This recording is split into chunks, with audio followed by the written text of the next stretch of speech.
Great.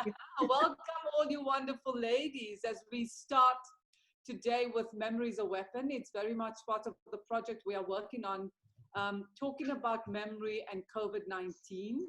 And today is also the 65th anniversary of the African Charter in South Africa, which is very important.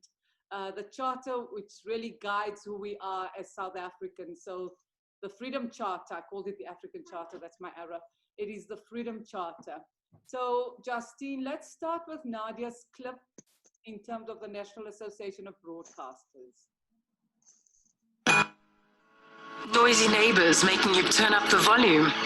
We get it, but there's noise, and then there's need. So if you hear something disturbing happening nearby, take action. Turn down your radio and turn up your attention. If you hear the sounds of gender-based violence, visit gbv.org.za or contact the GBV Command Center on 0800 428 428 to report abuse or ask for help. Don't drown out the noise. Listen harder. gbv.org.za is there. If something's happening next door, nearby, or next to you, turn down your radio. Listen, act. We'll be right here when you're done. Hi, everyone. So I'm Nadia, Firdausa's sister, and obviously I'm here because having an elder sister who says, you will be there, you make sure you show up. So I'm here. So hello, everyone. So I also run the National Association of Broadcasters, and the campaign you heard right now was a campaign we put out because you've seen, I'm sure, globally, not only South Africa, the unfortunate spike in terms of GBV, gender-based violence and violence against children in our country and elsewhere in the world. I've noted what's been happening globally. We've been observing what's happening in other jurisdictions. And this lockdown and what COVID has done is just absolutely awful and horrific in all our societies and communities. So what our members did, because it's a body that represents broadcasters, the immediate thing our broadcasters did, and these were the radio broadcasters, said we need to put something out really quickly. And this was really to support the efforts of government, South African government, around trying to find ways to curb this awful, awful disease. And you would have heard that our state president, Cyril Ramaphosa, talked about not only are we fighting the disease of the coronavirus, we really are fighting the disease around gender-based violence.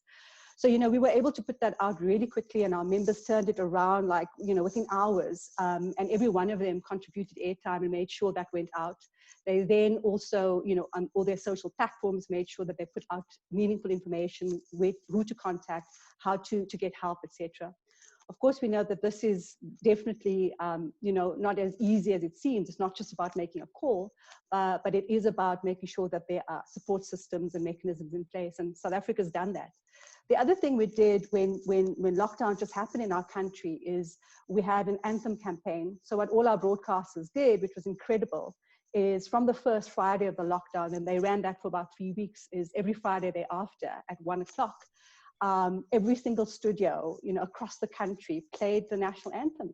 And it was incredibly moving, and it was really so wonderful that people in their studios, wherever they were, basically sang the national anthem. And that was just one way to be able to bring us together as a nation.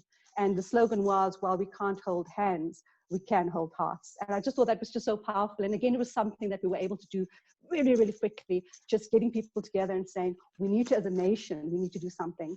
And we need to make sure we know that we're there for each other. Our sense of Ubuntu, of oneness, of creating this incredible democracy, which we still, developing, as you know, and us talking about memory is so critical. And the project Firdaus is doing is one that I think we really, really need to pay more attention to, because regrettably, so much of our narrative is being eroded, it is being dismissed, it is being, for whatever reasons, not given the kind of place that it deserves in our country, in our history, etc. So I'll stop there.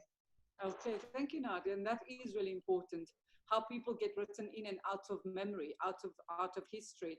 Mary, I'd like you to come in, because I visited Mary in Jamaica. Mary's sitting in Florida right now in the USA, but when I went to Jamaica, I went to Mary's mom's studio.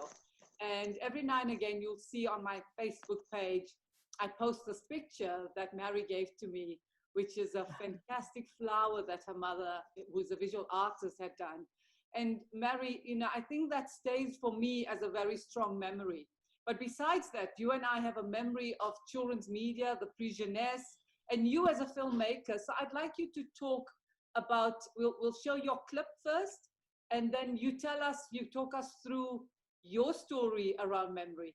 Justin, we can show Mary's clip right now.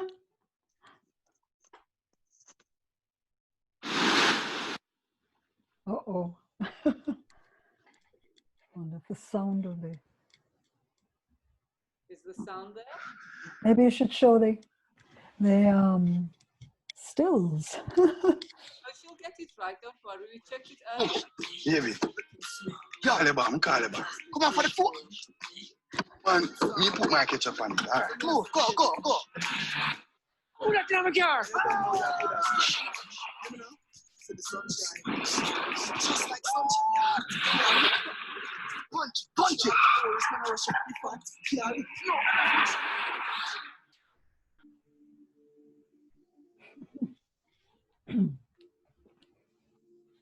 I'm sorry that the sound wasn't perfect there. No, that's to be understood. That's fine. But I think the images are just so poignant. Mhm.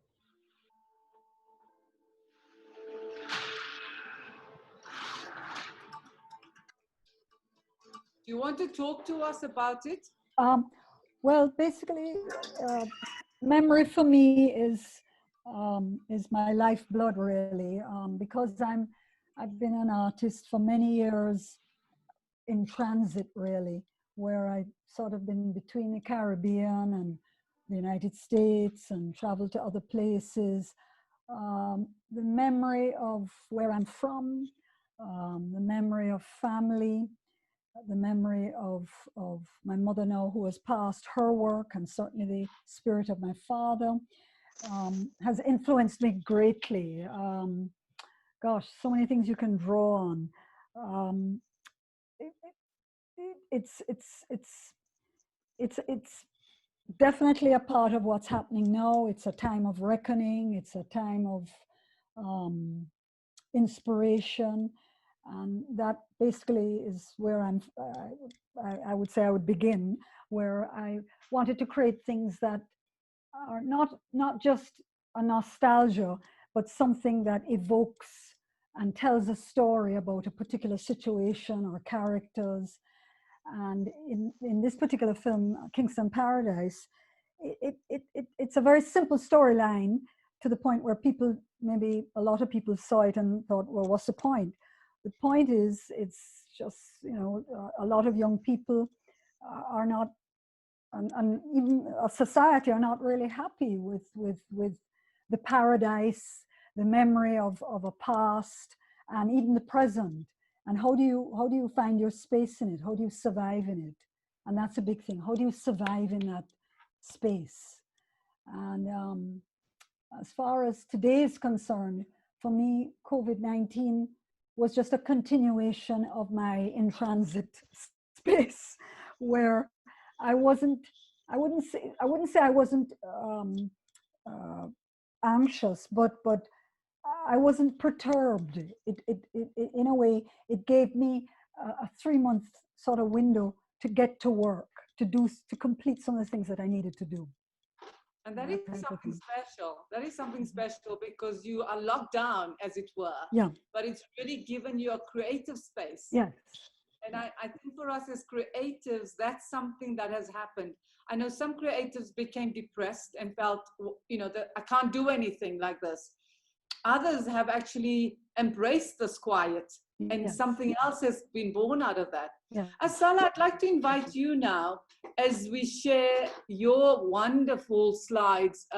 We can get the slides ready, Justine, for Asala. And Asala, talk us through, tell us about yourself and about the work that you are doing. Hello, this is me, Asala. I hope you are hearing me now. I had a little problem with the internet. I wanted to talk about Palestinian art because remembering is the main tool that we have to survive and to resist. uh, uh, as we see, I don't know, you might know a few Palestinian people, but all Palestinian people are really quite obsessed with their being Palestinian, whether they have been there, they imagined the place, or they lived all their life in exile. Can we go the next? Yes. And when Firdaus told me about remembering as a weapon, indeed, it's not only a weapon, it's a feared weapon. And we might remember also Mahmoud Darwish, our poet, famous poet, who said something about that, like it goes like this: we have on this earth what makes life worth living: April's hesitation, the aroma of bread at dawn, a woman's point of view about men, the work of Aeschylus, the beginning of love, grass on a stone, mother living on a flute sigh, and the invader's fear of memories. Memories are feared. And this is what they try always to remove from your brains. Like they are waiting that you forget with time. Can we go further, please? Next one. Now, Palestine was always a part of the Arab world, and that's why it was always affected with its political and social history. In the 30s, as all Arab countries started to fight for their independence against colonialism, Palestine also tried to do that. Why am I mentioning that? Is this thing really affected our art in such a sad way that we rarely have, for example, love poets or singers or whatever. We always have resistant artists. Like the next one, please. The next Yeah, slide. I think, Justine, just move as Asala speaks. You can feel free to move to the next one. Yeah, and one of the first songs that we still sing until now is remembering the execution of three freedom fighters by the British colonials. And this was in the 30s. Now, the problem with our art is that we have always to show resistance and remembering in a very broad and blunt way. We have always to show that we are in a trauma, and that goes back to the fact that our Nakba, which is disaster, the first war in Palestine, never ended. We have almost every year a massacre or something to remember. Like this never ended. That's why for a long time you could see very direct messages in our art. Like you have to see the Jerusalem, exile, refugees, sad songs. And this was expected from our families and from ourselves. Like we are expected always to show how, to show our wound for the world. Like you have to be in a certain way. And this is very... Is that a good thing that was important to show the trauma? Do you think that is important and necessary? It was important to a certain point. Like as you see now, we have these keys that all Palestinian people have in their houses. These traditional dresses, martyrs, dead people, dead peace pageants, and all these things. This was really very important until it became somehow too direct. Like you are not allowing people to know, to think.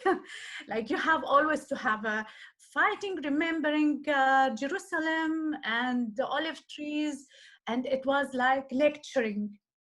Yes. Now, the modern Palestinian artists decided to escape this trap, which is very much like Orientalist discourse. They impose on you a discourse and you obtain it.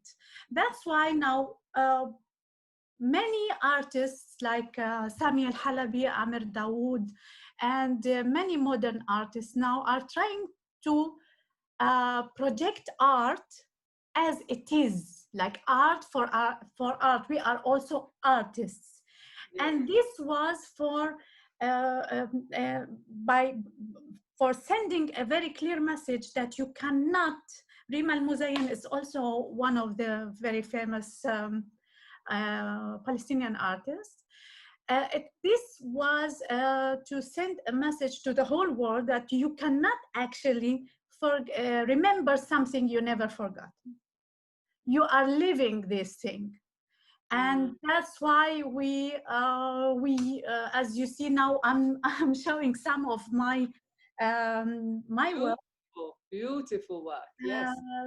And there are some things like you could see that there is a wound behind that, but this is art. Look at me at first as an artist, and don't project your own idea or your own imagination on me. I'm showing you that by merely existing and by merely practicing normal life, I am using the weapon. This, by the way, was my painting during COVID-19, and its name was like stay at home.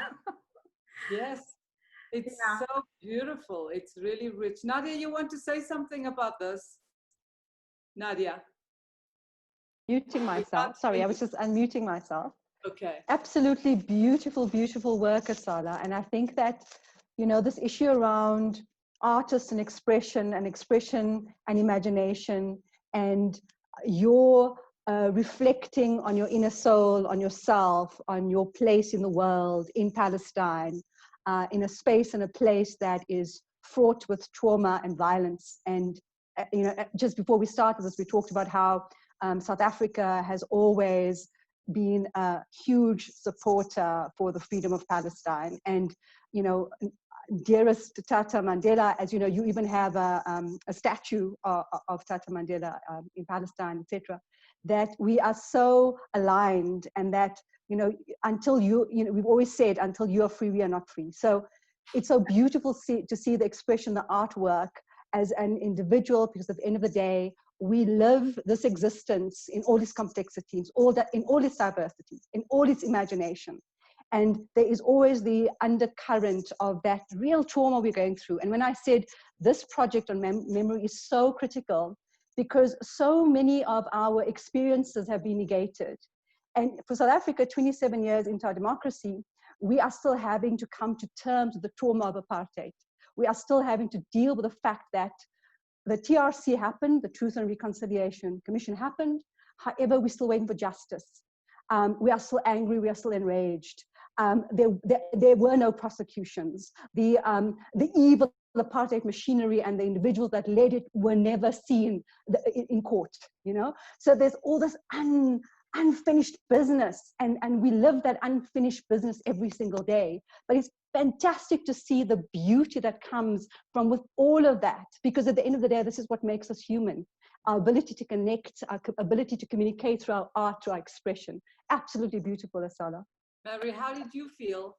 Yeah, I'd like to say two things. Asala, what it says then is that our memories can't be erased. Our culture, our spirit can't be erased. It's like, wow. And then also coming from the Caribbean, this sounds sort of not bad, but it's, we, on the other hand, across the Atlantic, have forgotten our past and our memories. and we're just now trying to revive it through talking to our colonial heritage. I even forget the particular situation that's happening where we're trying to be repaid our past, especially from, in the case of the English-speaking Caribbean, England, not just repatriate, but what is the thing that's happening now? I forget. So yes, there's a lot of people who have never forgotten, but the mass of the people, especially the youth, have forgotten. But it's there. The remnants are there. Justine, if you could just go back to Asala's artwork, her own work, just for us to have a reflection again, especially towards the, because I think, Asala, I'd love you to talk to us about the ones that you did during your lockdown. You said, which was right now at COVID. So we'll go to Asala's, Asala, and just tell Justine when to stop. Because I think what you say is that the trauma is inherent. It is part of who we are. And now we need to reflect on some of that beauty there. This was it? Is this the one, Asala? This was one of them, but another one further. Okay, further? This one. Yes. This one. The one before. Just go back, Yes. this one. Talk to us about this because it is so poignant. Now, I was locked down with my husband. I was really very grateful to have a person with me. And at the beginning, I had a very bad flu. Thank God it was not corona, but I was really treated like a sick person. And like we were trying to avoid each other. But he was so much caring that we were together and we are connected, but again, we are trying to keep each other apart. And the pain might be shown with the red over my head. And the caring and the watching eye with that light blue in his. This was it was a traumatic experience for everybody. We all had panicked at some point until we understood what was going on, and then you had to do something to get over it. What I wanted to tell Mary is that the problem with forgetting is like you try to forget, but you cannot really forget, because as you know, we have that apartheid wall in Palestine. They might remove walls, but walls stay in heads. Like you when you build a wall on the ground, on the land, and then you remove it, then you still have it in the people's heads. And we could see that here in Germany, also in Berlin. And that's why like forgetting is not an option. Yeah. Remembering is not only a weapon, it's also a duty for your children and children's children. I have to say, you know, when I was in Lebanon, Nadia, and to come back to what we are experiencing in South Africa in terms of people forgetting, because we say that people have an amnesia from apartheid. You know, everybody says, oh, apartheid happened, it's over, stop talking about it. And when I was in Lebanon, in Beirut, and we drove through some of the villages and we saw the pictures of the martyrs that are on all the lampposts.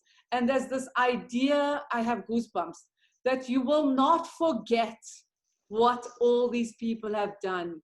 In South Africa, and when I came back to South Africa, I spoke to some of the leadership, and particularly people working in culture. And I was saying, we are erasing that memory.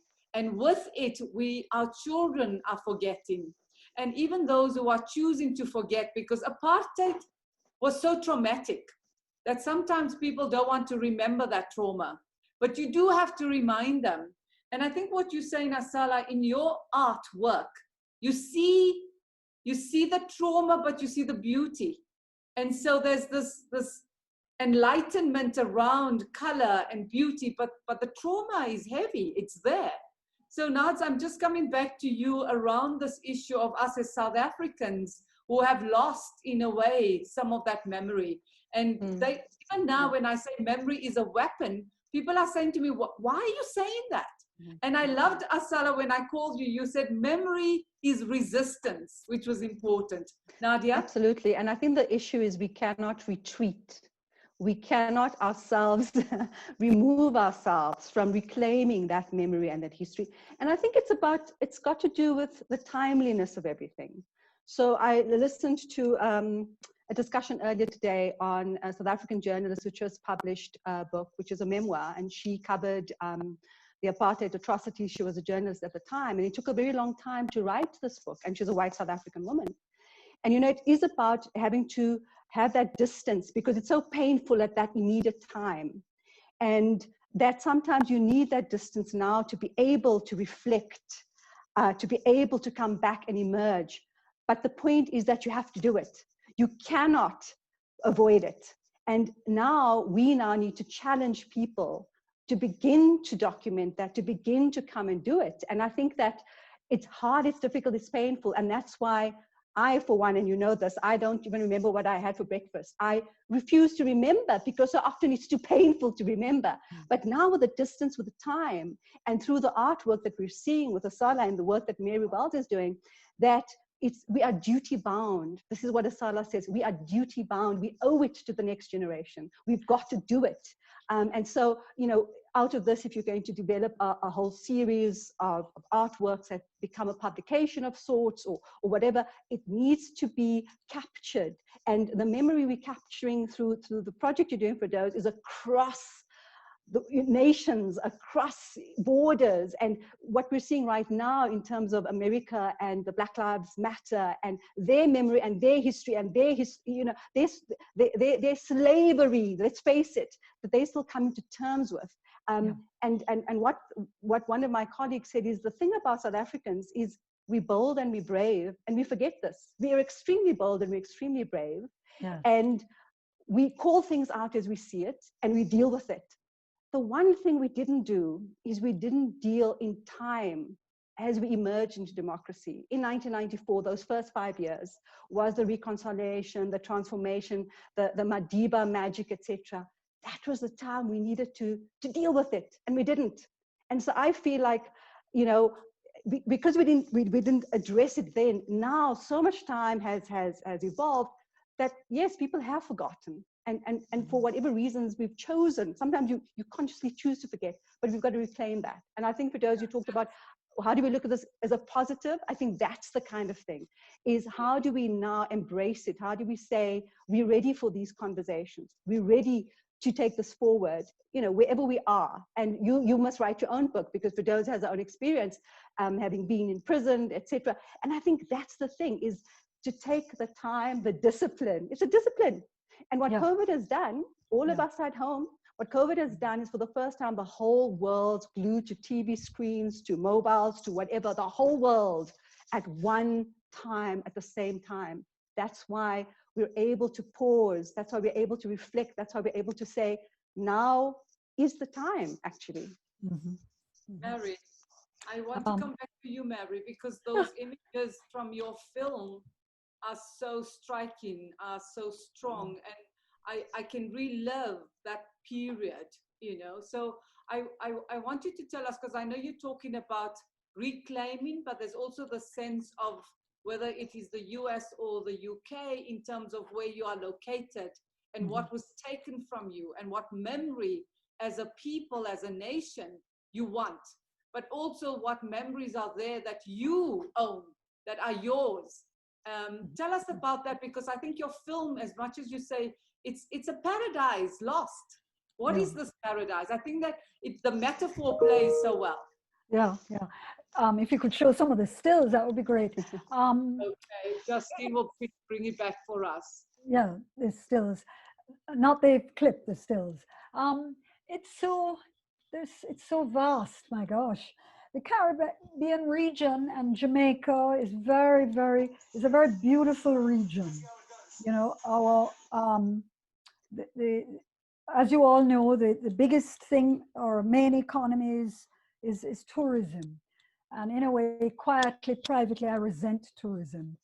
But at the same time, tourism is our lifeblood. It shows off the beauty of those colors and light. And one of our famous iconic parks are our beaches.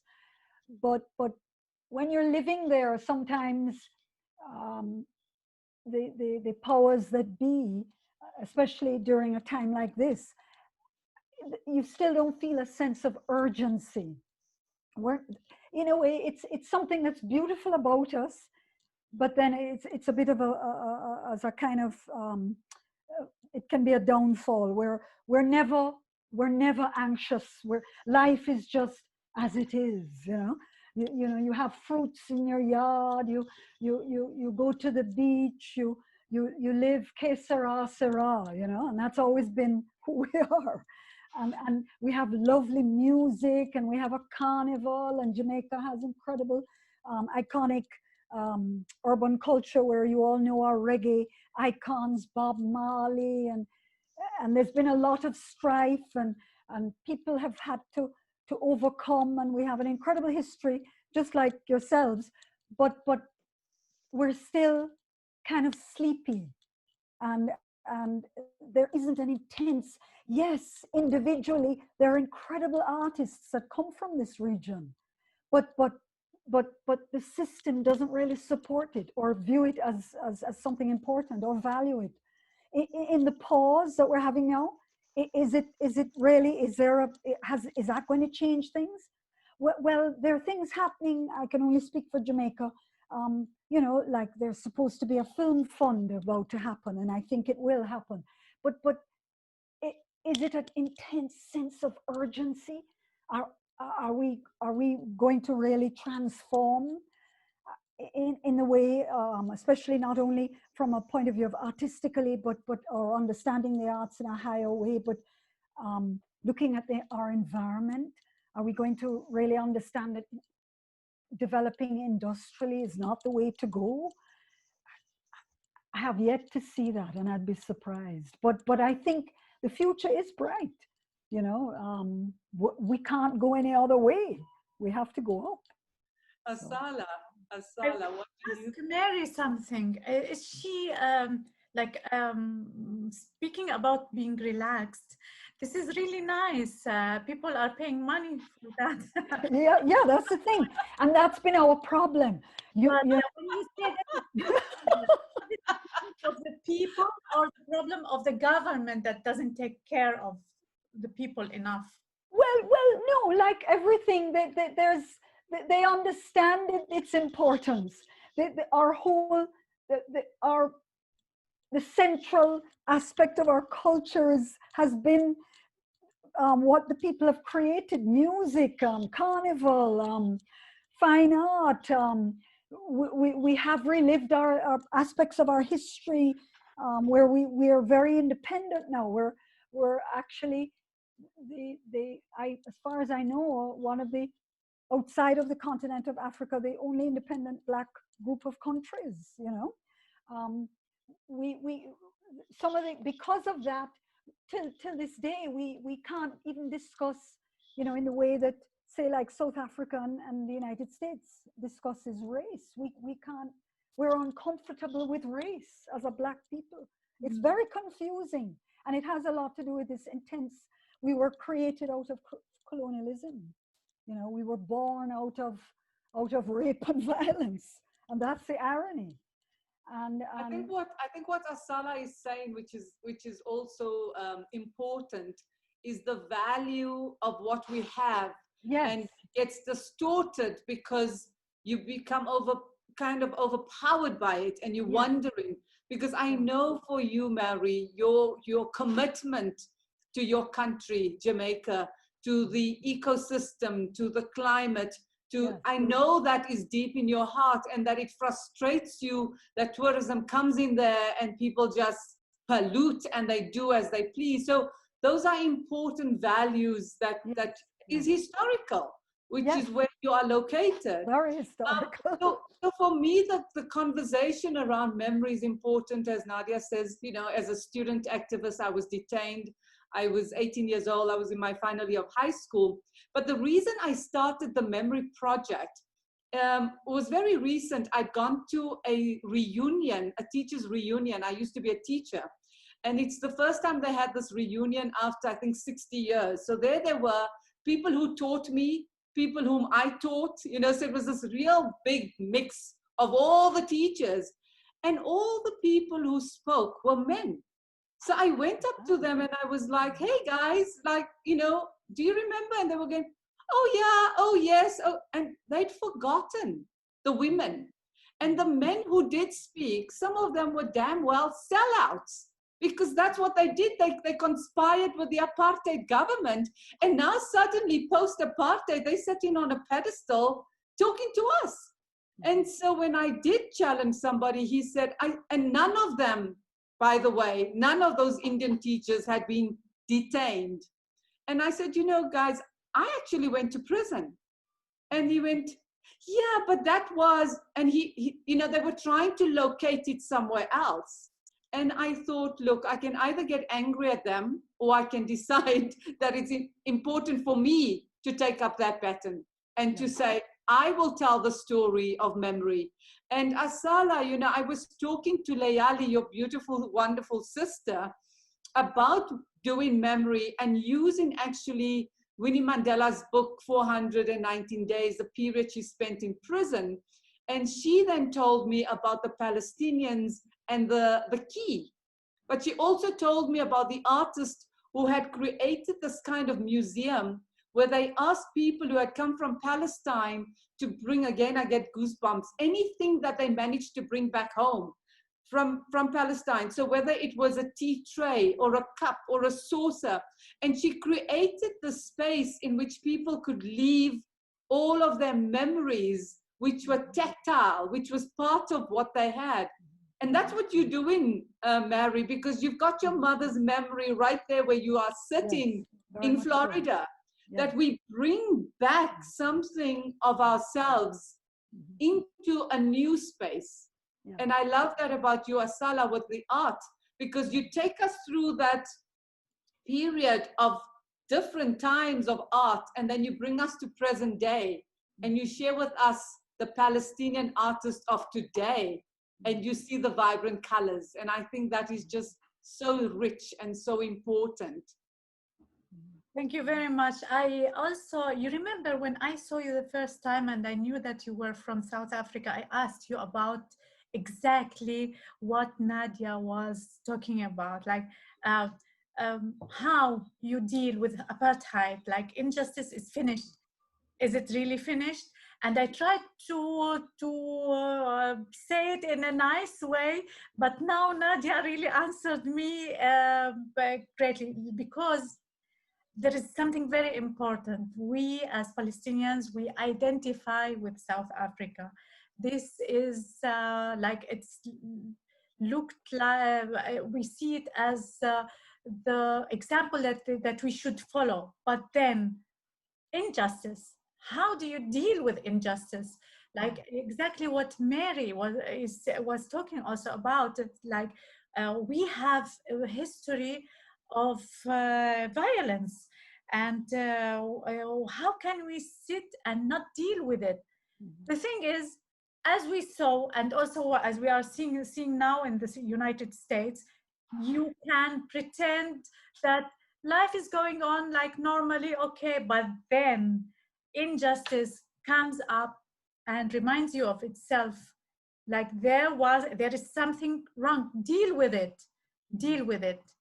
And or it will remind you really of itself, no matter how long.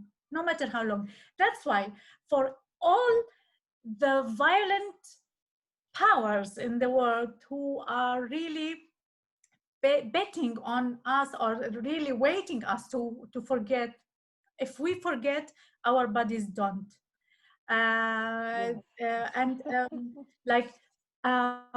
where Ferdows was talking about that museum that people were like collecting anything. You cannot imagine what Palestinian collects near him, just or her, to remind her of home. Yes. Sometimes a peel of an orange that come from Palestine.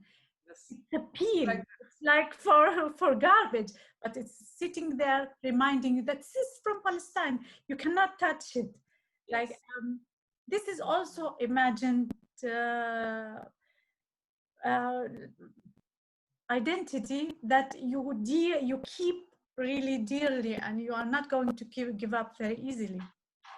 So I want us to think now in the COVID context. You know, there's going to be a memory. This memory will be tomorrow. This memory will be next year. This memory will be in 2 years' time. But there will be a memory. And we have a choice, as you say, Asala, in the trauma or in the hope or in the beauty of that memory. And I'd like to have a conversation around that, Nadia. What is the memory of COVID for you? Oh, well, it's all of that. It's all of the above. It's some of it's also extremely funny. I mean, I think we've been observing the reactions, and it's interesting to watch young people. And I mean, everybody's been on this TikTok, and people are doing all sorts of incredible things. And I think earlier you talked about the creative juices, and people suddenly are innovating, they're disrupting, they're doing all sorts of things.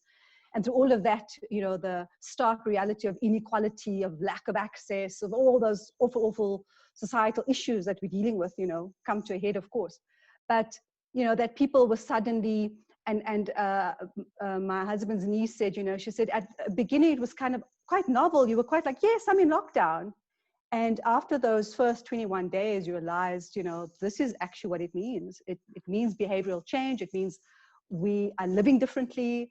And the one incredible thing we've seen, not only here, but I think globally, is that outpouring of goodwill, of charity, of giving, and that's the whole thing about the human spirit, about our innate ability to want to help, to protect, to do what we can. And everybody's been doing that. And so, you know, this memory is also about those positives, about the outpouring, about, you know, my front door, our neighbors, it's just a whole lot of groceries every single day that gets put outside and then packaged and people can take it. And it's those kinds of things that are just happening. And people, it's organic, it happens. And at the same time, we're having to deal, regrettably, with poor policy, with failure in policy and regulation on so many levels. And it's really ugly head. What if you were to put down in words or put down in image, what would that be? Your one thing, your one thought? No, I think the one thing would be absolute reflection, because I think all it's done is it made every single person on the planet take a very deep breath in. Mary, and it's really, what would that breath out be, you know? Well, I think when you talk about breathing, I can't breathe, will be something to. Mary, what is your one thing, Mary? Or two. Or two or three. A reckoning, yeah, it's kind of exciting. A turning point especially for the developing world, where we realize that, yes, we all know that there was all this inequity everywhere, and we all know all the different holes that existed. But now, finally, they maybe, one of your questions you sent, what are we going to think in terms of reality or imagined? So I want to think in the reimagined, where the developing world will understand their power and their strengths, and that they can move forward without the paraphernalia. They have what it takes, especially the region I'm from, you know. And forgive me for being so. And another thing is, I would say I observed a lot of quiet, and who was quiet. That was very important. For example, where I am here, Americans generally are not very, you know, they freak out if they don't have things to do. Yeah. And so it's very interesting, you know, these societies. Yes, So, that's deep, that's beautiful. Asala? I was really astonished and amazed how everything went back to the most important thing, humanity. When I saw it, like, you see that people were crazy about, like, yes, I have to do this, I have to do that. This is a society of achievement. You have to finish this, and otherwise somebody will die. And in the end, nobody died. Everybody sat at home taking care of each other, which was really amazing. My best cafe was closed.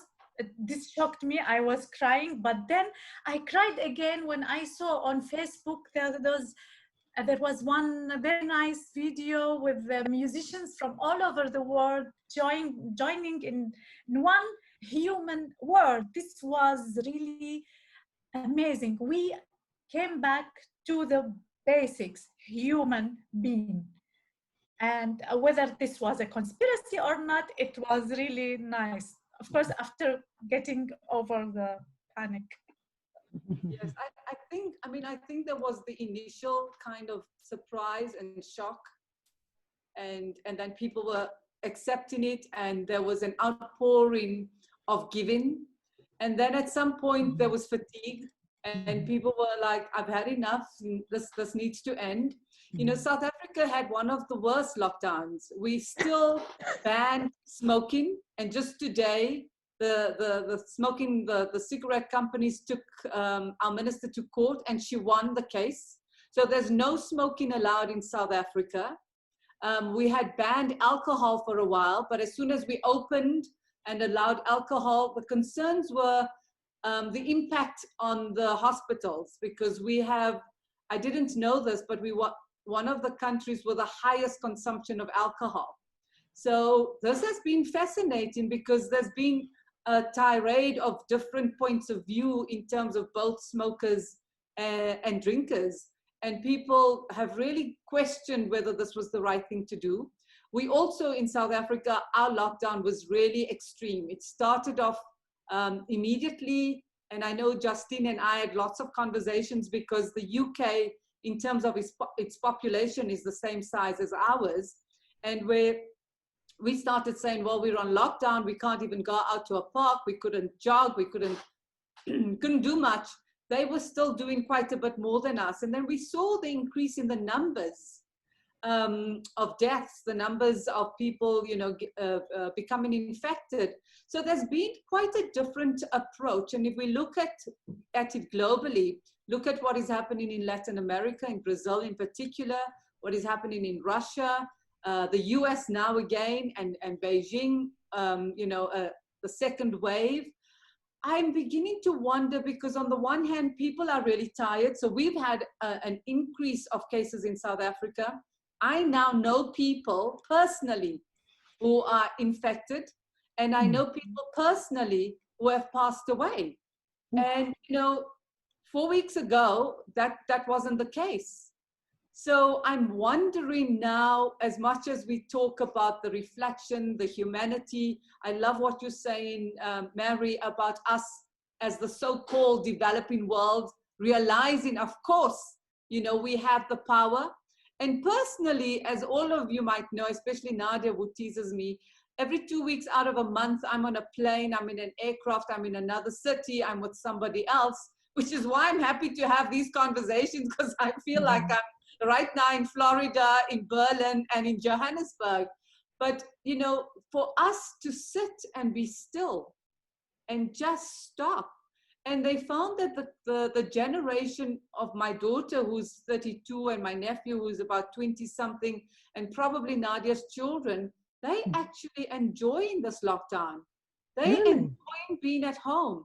My daughter says she doesn't want to get onto a plane, and she doesn't want to go to a restaurant. She's happy here. Now, some people have said, you know, all my friend in the US was saying the memes that they saw are all these children having thrown away their devices, and they're sitting around the table, as we did with our parents, having a home-cooked meal, because they hadn't had that in some cases ever. So this has been quite an amazing kind of transformation and change. But I'm asking you the questions both in terms of the numbers, where countries had not acted quickly enough, but also I think where individuals have become fatigued and have said, in our case in South Africa, amongst us as Muslims, South Africans, people, you know, on Eid went to visit family. And 21 days after that, there was a number, the number spiked in those communities of people who got the virus. Nadia, I'll give it to you first. Yeah, and I was just going to say, I mean, you know, when we saw what happened in India, I think they were given 4 hours notice in which to start moving. So I think, you know, those kinds of alarming situations, and we're seeing it kind of in the world that has shifted to the ultra right. It's so scary. It's just awful to see this lack of what we believe should be, you know, humanity should be looking after your citizens. And we saw such a breakdown, and we continue to see that. I mean, on the whole, we believe, and it's great to see South Africa did the right thing at the right time. And I believe, you know, we did, obviously, to create the triage, to make sure that hospitals are rolled out, we did the right thing. This and what we're facing right now is about us as individuals making the right decisions. And this is so difficult because we're talking about issues of poor education, lack of education. There's a whole stigmatization that's now on the rise. We just read today, regrettably, about a young woman who wanted to commit suicide because she was being bullied and being told that you're bringing death to our community, you've got COVID, etc. So, you know, out comes all of that. And now how do we balance, how do we deal with that? And interesting that you said that it's a generational thing. So some young people are like, I want to see my friends, I need to see them, I want to give them a hug. This human interaction, it's what makes us human, and they're missing that, and they need that, you know? And yes, then there are those who are going, thank goodness, I can just carry on. But I think the real test now for South Africa, because we haven't hit what they call the peak yet, we don't even know when that's going to happen. We're in the dead of winter, it's bitterly cold. I mean, it's never been so cold in years. I forgot that. And see, maybe you're looking so chilled there. We're freezing. You can change here. It's the exact opposite. It's so hot we can't go outside. So it's a matter of wait and see now, and it's hard. It's difficult. I mean, you know, and I work in an industry which we've been declared essential services from day one. So we've just carried on working. There's been no break. We have to just continue, and studios are being shut down, production can't be made. Radio studios have been shut down as well, decontamination happening, etc. It's affecting every industry. No one is untouched. All we're doing right now, and I keep saying, can the brilliant people please find a cure really quickly? Because, you know, it's so awful, and we cannot predict. It's totally unpredictable, uncertain. It is the most vicious, awful disease as far as I'm concerned. And so I'm still feeling all of that anxiety, panic, confusion, and only time will tell now. Well, I think there's a future for the artists, filmmakers, fine artists. I mean, yes, maybe we can't commune in the same way to create, but I think this is our time now, time to get very wealthy from what we do. and what are people looking at? Entertainment. They want to be inspired. So this is it. We need to tell great stories. We need to put that in the memory book. Absolutely. Yeah. Asala, I just want your art. Asala, I want your art. Yes. How much are they? Are they being sold, Asala? Can we buy them? Asala, are you there? Asala? Oh, maybe she froze. I think She's Asala looking might be for- frozen. Yeah, I think her. Yeah. There, we're back. Yes, here. Asala, we all want your art. We want your art. We're doing a bidding right now. I was also, I stopped going to the atelier where I was working because we were there around 5 persons working, and we couldn't be in one place anymore. And I had to take one of the rooms at home and to turn it into my working place. And thank God it's really now crowded with things. And we need to work, really. And as I said, now, the only thing that helped us through this difficult time was art, whether it was dancing, whether it was film making. or broadcasting or painting. This what helped us go through life in this difficult time. No factory was working. Just imagine Germany is one big factory, and if everybody sat at home. It was like reduced to nothing. Only do what you can. Art, work, art, and cook. Cooking also some kind of art. That's true. Some of the supermarkets ran out of flour to bake and make bread, and they were running out of yeast. It was quite interesting. But I think we're coming to the end now in our last 4 minutes. I had asked Justine to find for us, Nadia, the South African anthem. So we will close with the anthem. But before we go there, Asala, you didn't hear us. Nadia, myself, and Mary, we were bidding for your artwork. We were like, I want that, I want that, I want that. So you have to tell us. One day, I really wish that one day we are going to we'll meet all together in one place. Yes, and definitely. We have to. We have to meet in one place in South Africa where we all come together and we eat and we share art. And I want to say to Nadia, because I know she has been extremely overwhelmed because she is the executive director of the National Association of Broadcasters. So it's from crewing to the broadcasters to just every day, all the time. I can't get a chance to talk to her. I'm surprised she's actually on my show. It is. She's at work. Really. She's at work. I'm at work. I am at work. I want to say to her, Nadia, I think you have to get some of the beautiful art around you. Your daughters are beautiful artists themselves, but it is the art. And I think the artists and the creatives who are going to carry us through this very difficult period. Yeah. I've been saying to people, you know, for me, as I say, I'm locked down. But in being locked down, we've created amazing animations for children called Wazi. And these animations, actually, Mary participated at the Prix Jeunesse as part of the COVID selection. Oh, yes, this year, yes. We were amongst the Global Sesame in competition, which I thought was really amazing. Yes. We had like zero budget. And those huge corporations. Yeah. But I also thought it was so important for us as Africa to be talking about the issues because, as you know, as broadcasters, we come late to the table.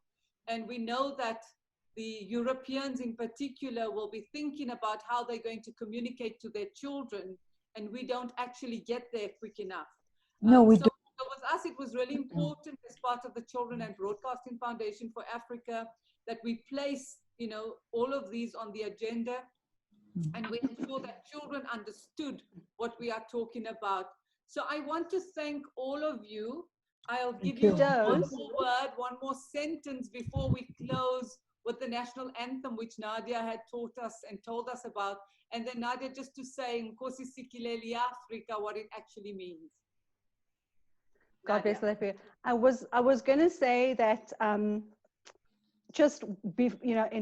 running up to this, and you had asked us about COVID, because of GBV in our country, and because what's happened is the big thing is when we sign off, we say, stay safe. I think that's become the whole thing. So I just asked, is it safe? That cough, that sneeze, is it safe? The bruises, the despair, is it safe? The food parcels and water tanks, is it safe? The mangled bodied, the bloodied bodies of he and she, is it safe? The speeches, the marches, the rage, it escalates, is it safe? The townships, informal settlements, suburbs and shelters, is it safe? The debates, analysis, the paralysis of it all, is it safe? The dis-ease, this disease of man and violence, is it safe? The statistics, names, now numbers, this bitter winter, the abundance and scarcity, is it safe? Will it ever be safe? So I did write something for you. Wow, I love it. And it's got to be you've got to type it and send it to us so that we can put it up as part of our memory box. which is what we Thank you, create. everyone. It was so lovely to be with you, Asala and Mary. Thanks, This is Firdaus. lovely. Thank you. Thank you. To have met you all. Thank you. This is wonderful. Taste life twice. So before we end, I end, I suppose it is in memory of a good friend of ours who passed away in the middle of the night. It was not COVID, but he took his last breath. He's Iqbal Arif, and I just put a few words and I said, in this cold winter's night, you gasped your last breath. You left as gently as you lived, always a smile upon your face. Your kindness and your profound commitment to humanity, you will be missed. You left a long time ago, but it was comforting knowing that you were always amongst the memories of my life. You just faded away, no fuss, no bother. I wondered how you managed to exist in that way, but you did. And you were loved. You did not want to upset the apple cart. What you did, you cherished, and you let go. We will never know, but you will forever hold and will forever be held in our hearts and in our memories. So that is for my good friend, Iqbal Arif. And I ask Justine to get our Nkosi Sikelel' Africa, which is God bless Africa. Yes. Yes. And I say, God bless all of us. Asala, Mary, Nadia, what an honor to be What with an you and in your company tonight. Thank you so much. Mwah. Thank you. Thank you. Bye.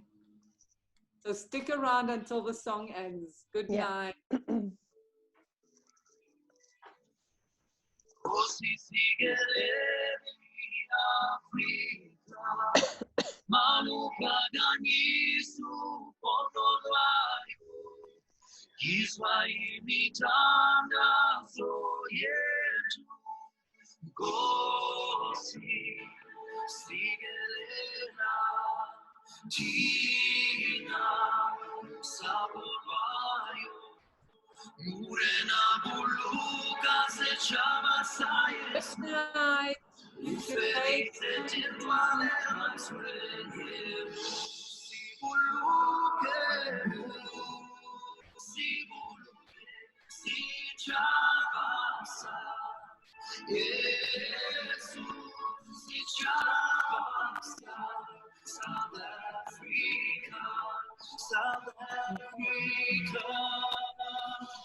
Sounds the call to come together, and united we shall stand.